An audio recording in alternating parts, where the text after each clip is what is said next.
Why should the black man in America concern himself, since we've been away from the African continent for 400 years, 300 or 400 years? Why should we concern ourselves? What impact does what happened to them have upon us?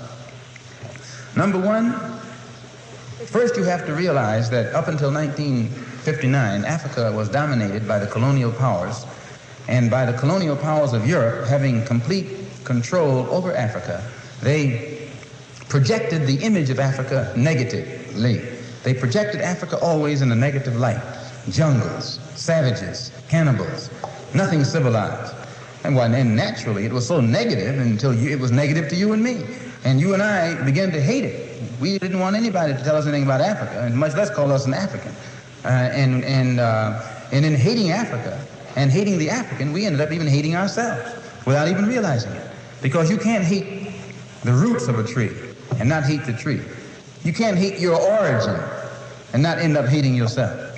You can't hate Africa and not hate yourself. And you show me one of these people over here who have been thoroughly brainwashed, who has a negative attitude toward Africa, and I'll show you one that has a negative attitude toward himself. You can't have a negative attitude toward yourself, a positive attitude toward yourself, and a negative attitude toward Africa at the same time. To the same degree that your attitude, that your understanding of, an attitude toward Africa becomes positive, you'll find that your understanding of and your attitude toward yourself will also become positive. And this is what the white man knows.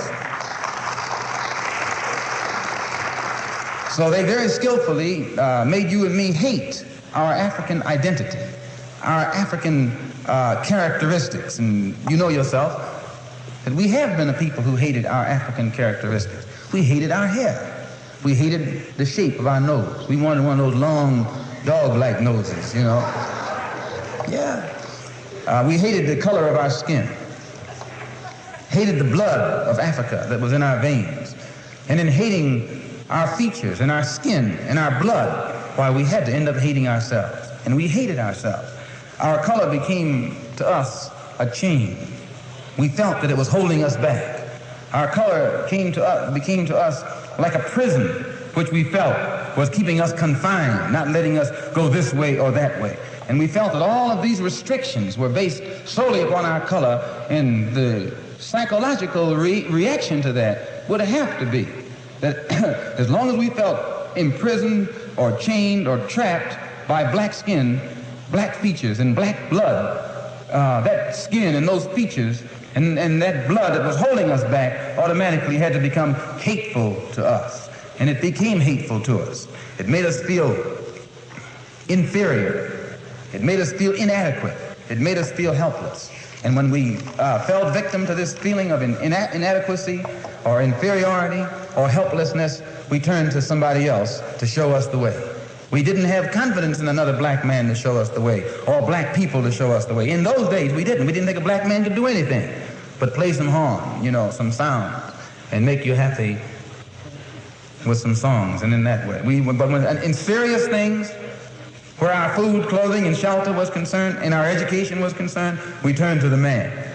We never thought in terms of bringing these things into existence for ourselves. We never thought in terms of doing things for ourselves, because we felt helpless.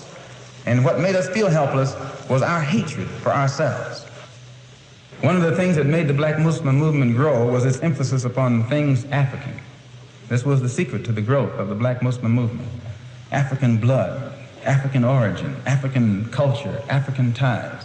And you'd be surprised. We discovered that deep within the subconscious of the black man in this country, he's still more African than he is American.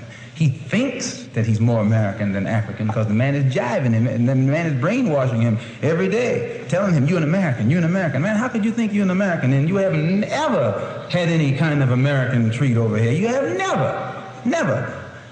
10 men can be sitting at a table eating, you know, dining. And I can come and sit down where they're dining. They're dining. I got a plate in front of me, but nothing is on it. Because all of us are sitting at the same table, are all of us diners? I'm not a diner until you let me dine. Then I become a diner. Just being at the table with others who are dining doesn't make me a diner. And this is what you got to get in your head here in this country.